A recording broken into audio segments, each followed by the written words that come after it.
Indonesia, Jaringan Berita Nasional.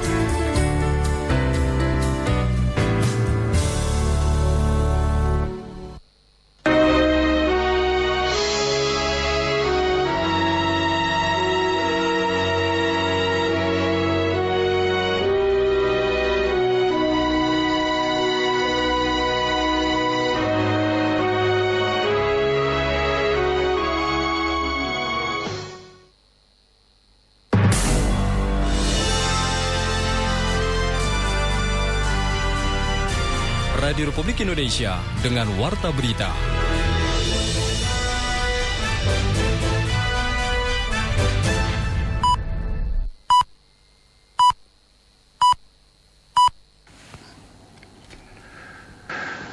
Tepat pukul 6 waktu Indonesia Barat.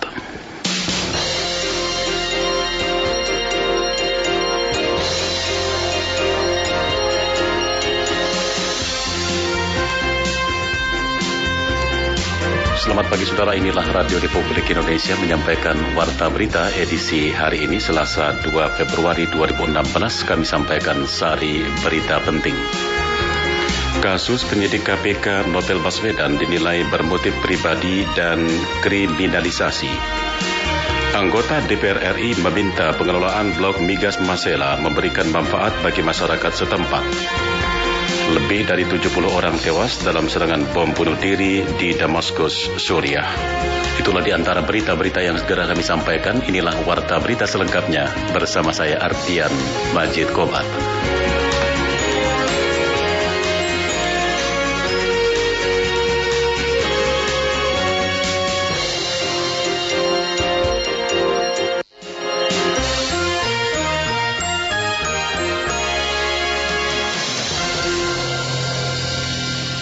Saudara, pimpinan Komisi Pemberantasan Korupsi KPK akan berupaya semaksimal mungkin agar kasus Novel Baswedan tidak disidangkan karena bermotif pribadi dan kriminalisasi.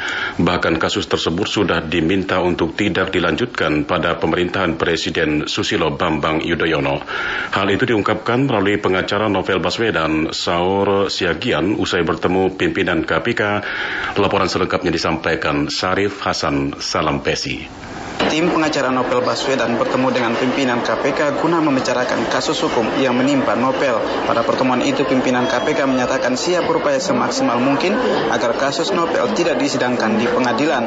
Menurut salah satu pengacara Novel, Saur Siagian, pimpinan KPK menyadari bahwa sekalipun dari rumusan pidananya menyangkut urusan pribadi, namun mereka sadar bahwa kasus Novel tidak dapat dilepaskan dari urusan kelembagaan. Karena Novel saat ini masih aktif sebagai penyidik KPK. Kekhawatiran pimpinan KPK bila kasus Novel diproses ke ranah hukum, maka yang pasti akan mengganggu kinerja lembaga. Novel diketahui masih memimpin tim dalam sejumlah kasus-kasus besar di lembaga anti rasuah itu. Pimpinan juga menyadari bahwa sekalipun dari rumusan pidananya ini adalah menyangkut pribadi, namun mereka sadar bahwa tidak bisa lepas ini menyangkut kelembagaan. Karena apa? Kasus saudara Novel ini kan ketika dia menyidik sebagai penyidik KPK. Nah, oleh karenanya kalau menurut kami dalam diskusi kita dengan pimpinan bahwa kasus tidak bisa hanya melihat kasus Novel yang menurut kami adalah penuh dengan kriminalisasi. Kenapa? Begitu saudara Budi Gunawan ditetapkan jadi tersangka, teman-teman mungkin flashback sedikit, ada kurang lebih 49 kasus kemudian yang dipanggil bahkan disomasi oleh KPK. Artinya adalah ini sungguh pencideraan hukum yang sangat luar biasa karena kasus ini sudah terjadi 12 tahun yang lalu dan zaman SBY sudah diminta untuk diberhentikan. Penyidik KPK Novel Baswedan segera disidang untuk sangkaan pembunuhan seorang pencuri sarang burung walet. Kejaksaan Negeri Bengkulu telah melimpahkan berkas penyidikan ke Pengadilan Negeri Bengkulu pada Jumat pekan lalu. Novel Baswedan menjadi tersangka dugaan penganiayaan berat terhadap pelaku pencurian sarang burung walet di Bengkulu pada tahun 2004. Saat itu Novel menjabat sebagai Kasat Reskrim Kepolisian Resort Kota Bengkulu. Novel didakwa dengan pasal 351 dan 422 KUHP dan pasal 351 tentang penganiayaan berat. Novel juga dijerat dengan pasal 422 tentang menggunakan sarana atau paksaan baik untuk memeras pengakuan atau mendapat keterangan. Presiden Joko Widodo belum mengeluarkan keputusan tentang pengelolaan blok migas Masela pada rapat terbatas di kantor Presiden petang kemarin. Menurut Sekretaris Kabinet Pramono Anung, Presiden Joko Widodo akan mengundang para investor terlebih dahulu sebelum memberikan keputusan pengelolaan blok Masela di Maluku. Laporan selengkapnya disampaikan Pradipta Rahadi. Perbedaan pendapat soal pengembangan pembangunan blok Masela di Provinsi Maluku masih menjadi kendala bagi Presiden Joko Widodo untuk mengeluarkan keputusan. Untuk itu Presiden tidak jadi mengeluarkan keputusan dalam rapat terbatas blok Masela yang dilaksanakan di kantor Presiden pada Senin petang. Sekretaris Kabinet Pramono Anung menjelaskan bahwa Kepala Negara akan memanggil terlebih dahulu para investor untuk membicarakan proyek pembangunan blok Masela karena para investor yang memiliki kepentingan dalam proyek tersebut. Nah, karena masih ada perbedaan yang sangat tajam, tetapi hal ini sangat memperkaya Presiden di dalam mengambil keputusan. Presiden akan mengundang secara khusus investor, dalam hal ini Impact dan Shell, untuk didengarkan karena mereka nanti yang akan menjalankan. Dan akan dilakukan pada waktu dekat sebelum finalisasi diputuskan oleh Presiden.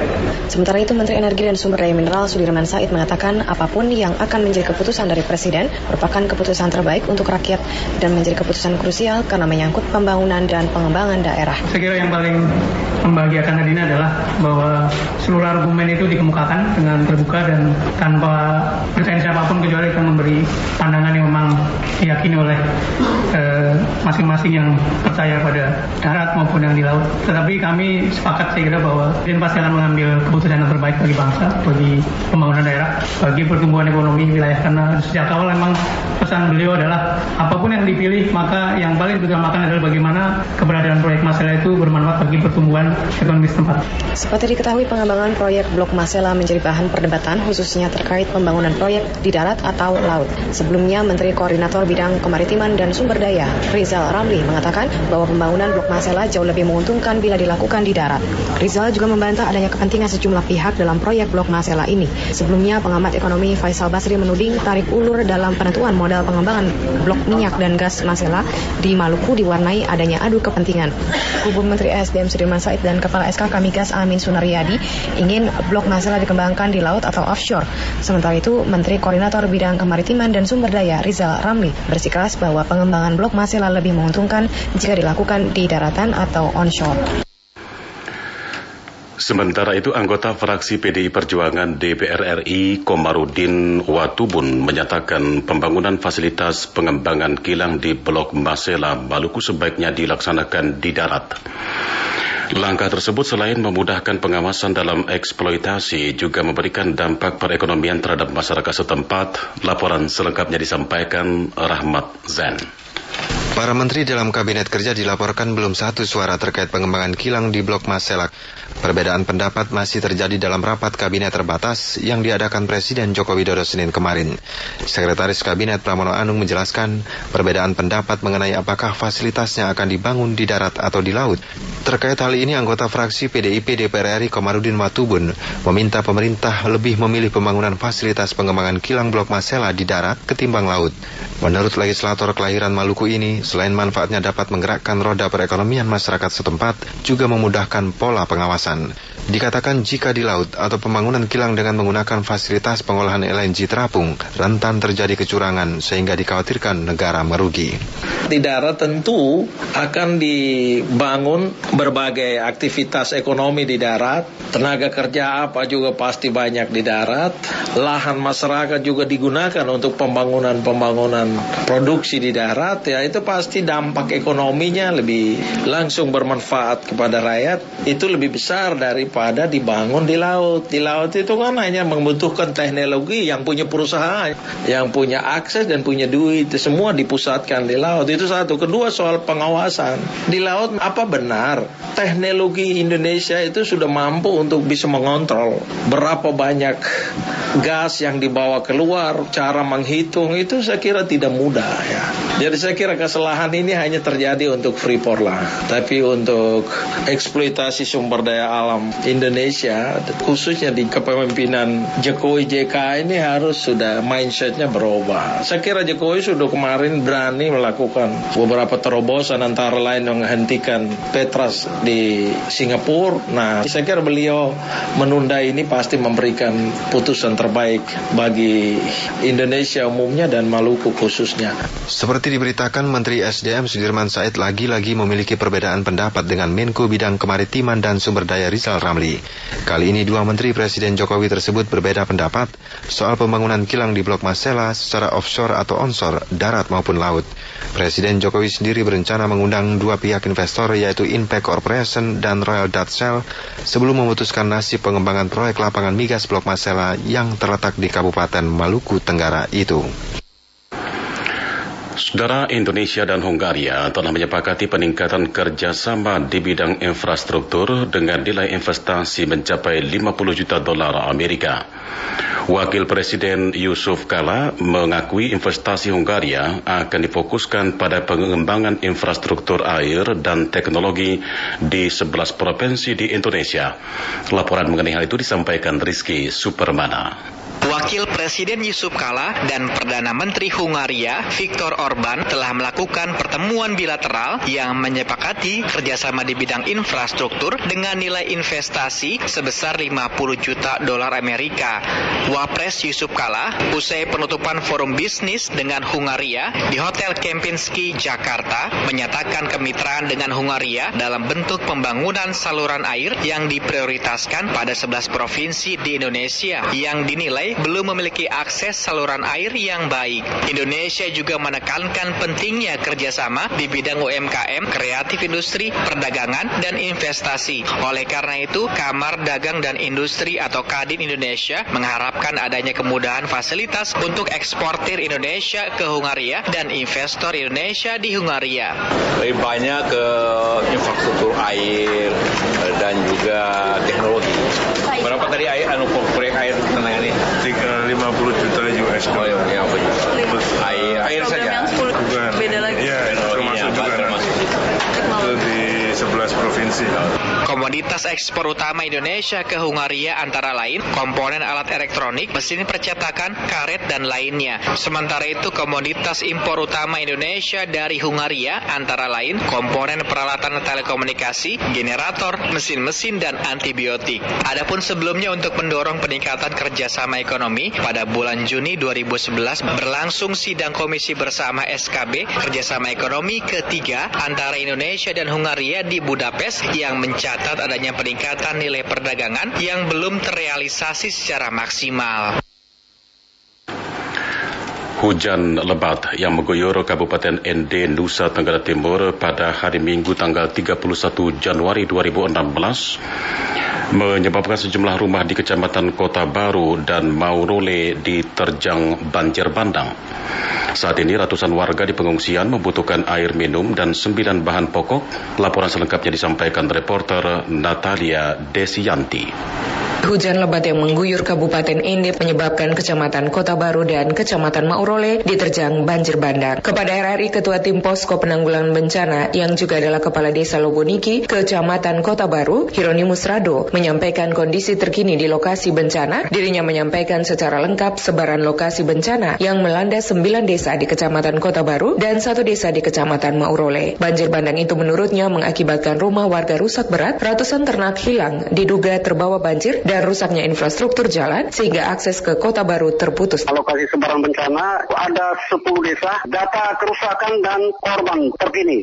Rumah rusak berat ada 19 buah. Rumah rusak ringan sebanyak 71 buah. Fasilitas umum air minum bersih yang mendapat sasaran ada 5 desa, yaitu Desa Loboniki, Desa Ndondo, Desa Nuanaga, Desa Rangalaka, dan Desa Neotonda. Jalan antar desa dari Desa Nuanaga ke Desa Loboniki, Desa Loboniki ke Desa Neopanda, Desa Ndondo ke Desa Neotonda. Sumber penghidupan warga yang menjadi korban ternak, sapi, babi, kambing, dan kerbau. Ditambahkan Hieronymus, hingga saat ini pihaknya telah mendapatkan bantuan dari berbagai pihak, baik masyarakat sekitar, pemerintah Kabupaten Ende, TNI dan Polri, serta bantuan dari pihak lainnya. Sebagian korban bencana telah mendapatkan distribusi bantuan bahan makanan, namun banyak bantuan yang belum sampai ke lokasi bencana karena terkendala akses jalan yang putus, sehingga pendistribusian bantuan dilakukan melalui jalur Kabupaten Sika. Lebih jauh dikatakan Hieronymus, pihaknya hingga saat ini masih terus mengharapkan bantuan dari semua pihak untuk membantu kelangsungan hidup para korban bencana banjir bandang tersebut. Menurut Hieronymus, warga yang rumahnya terkena sapuan banjir di Kecamatan Kota Baru, Kabupaten Ende, saat ini terpaksa mengungsikan diri ke rumah warga lain yang luput dari bencana banjir. Hal ini dilakukan karena selain takut akan adanya banjir susulan, juga karena rumah warga saat ini dalam kondisi rusak berat sehingga sulit untuk ditempati.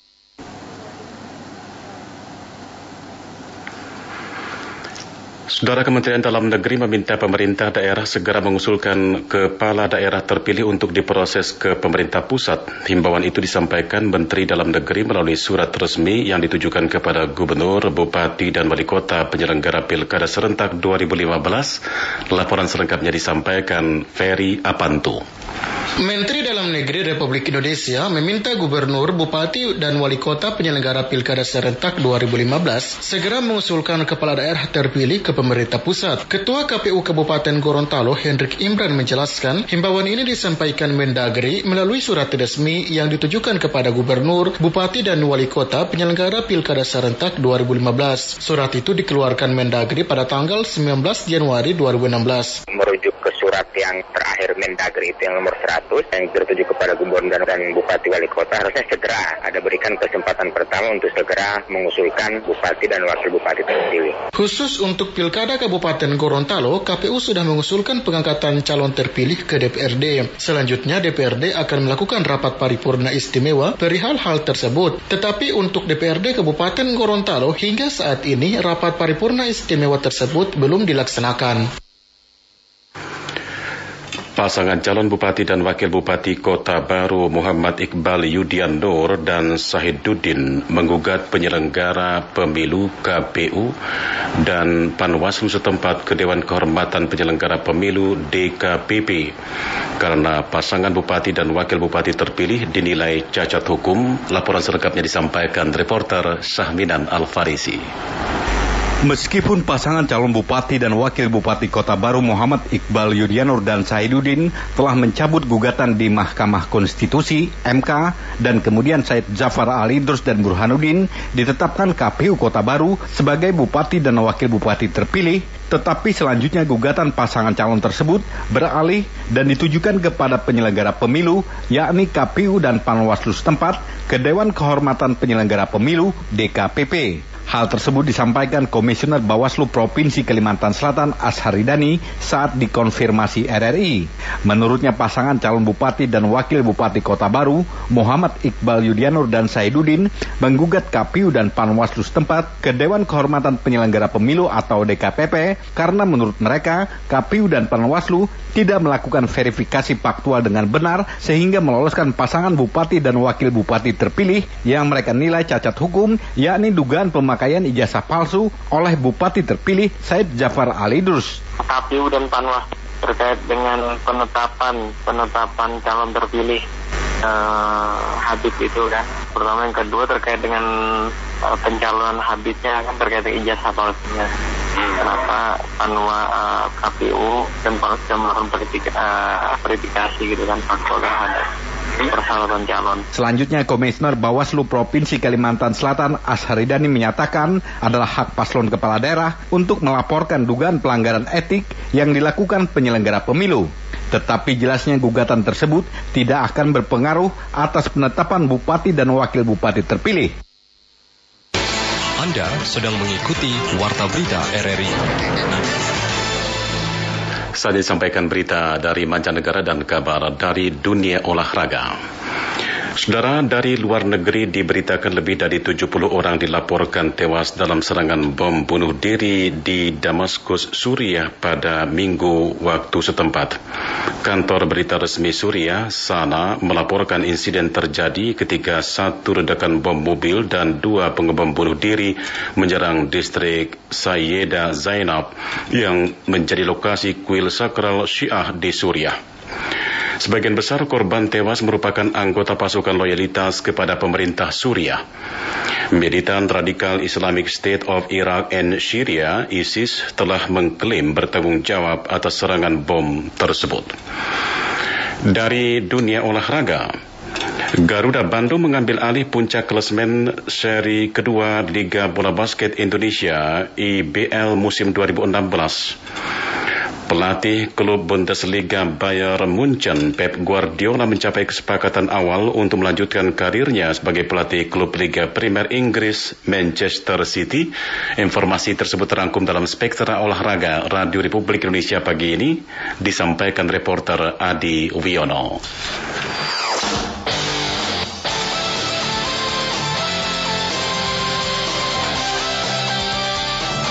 Garuda Bandung tampil meyakinkan mendudukan Bima Sakti Malang 72-57 sekaligus menghentikan laju kemenangan tuan rumah pada lanjutan seri kedua Liga Bola Basket Indonesia IBL musim 2016 yang berlangsung di Gor Bima Sakti Malang semalam. Menurunkan starter diantaranya Difta Pratama, Sigit Harun Nurman, dan Wenda Wijaya, Garuda Bandung mengawali laga dengan perlawanan ketat. Bima Sakti hanya unggul setengah bola 10-9 saat kuarter pertama berakhir. Memasuki kuarter kedua, tuan rumah Bima Sakti yang dimotori Bara Sugianto, M. Alan Asdi, dan Freddy mencoba menahan laju anak asuh pelatih Victor Roring Garuda Bandung, namun tetap tertinggal 28-24 di paruh waktu. Pada kuarter ketiga, laga tetap berlangsung ketat. Garuda Bandung yang menguasai poin area melalui pemain big man yang mampu menjaga keunggulan 48-43. Saat laga memasuki kuarter keempat, Bima Sakti tetap mampu mengimbangi permainan Garuda Bandung, bahkan sempat menyamakan kedudukan menjadi 48-48. Namun lewat permainan cepat dan tekanan di sisa waktu, Garuda Bandung kembali dapat menambah poin dan akhirnya menyudahi perlawanan Bima Sakti Malang 72-57. Sukses Garuda Bandung semalam ditentukan Difta Pratama yang menyumbang 13 angka, didukung Wenda Wijaya dan Sigit Harun masing-masing mencetak 12 angka.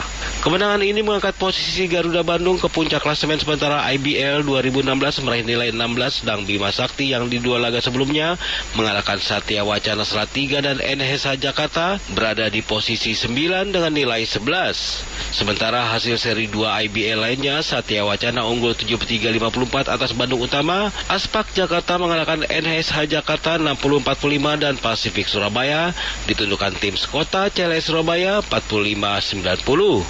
Perebutan arsitek bertangan dingin yang kini menangani klub Bundesliga Bayern Munchen, Josep Pep Guardiola, berakhir setelah pelatih asal Spanyol itu mencapai kesepakatan awal untuk menggantikan Manuel Pellegrini menangani klub Liga Primer Inggris Manchester City musim depan. Pep Guardiola yang juga mantan pelatih klub La Liga Spanyol Barcelona seperti pernyataan The Citizen akan menandatangani kontrak hingga 2019 mendatang, dan pelatih Manuel Pellegrini menghormati keputusan manajemen klub. Sebelumnya spekulasi yang berkembang menilai keberhasilan City menggait Guardiola tidak lepas dari campur tangan Siki Bagiristain dan Ferran Soyano sebagai direktur baru di City setelah sebelumnya keduanya menempati posisi penting di klub Barcelona. Keberhasilan Manchester City menggait Guardiola sekaligus memupuskan harapan tiga klub Liga Primer Inggris lainnya, Chelsea, Arsenal, dan Manchester United. Pep Guardiola kini menjadi pelatih papan atas setelah sebelumnya sukses mengantarkan Barcelona sebagai juara Liga Champions Eropa 2 kali serta menempatkan Bayern Munchen sebagai juara Bundesliga sejak 2013 lalu.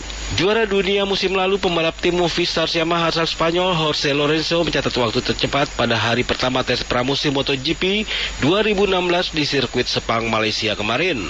Lorenzo mencatat waktu terbaik 2 menit 0,684 detik pada percobaan ke-32 dari total 37 kali putaran. Rekan setim Lorenzo asal Italia, Valentino Rossi, menempatkan diri posisi 2 dengan waktu 2 menit 1,717 detik, diikuti pembalap tim Spanyol lainnya yang membela tim Repsol Honda dari Pedrosa urutan ketiga dengan waktu 2 menit 1,780 detik. Sedangkan pembalap tim Repsol Honda lainnya, Marc Marquez, pada sesi pertama latihan pramusim di sirkuit Sepang berada di urutan 7 di bawah pembalap tim Octo Pramac Danilo Petrucci, pembalap tim Ducati Andrea Iannone, dan pembalap tim Avintia Hector Barbera. Demikian saudara, Spektra Olahraga, selamat pagi dan salam olahraga.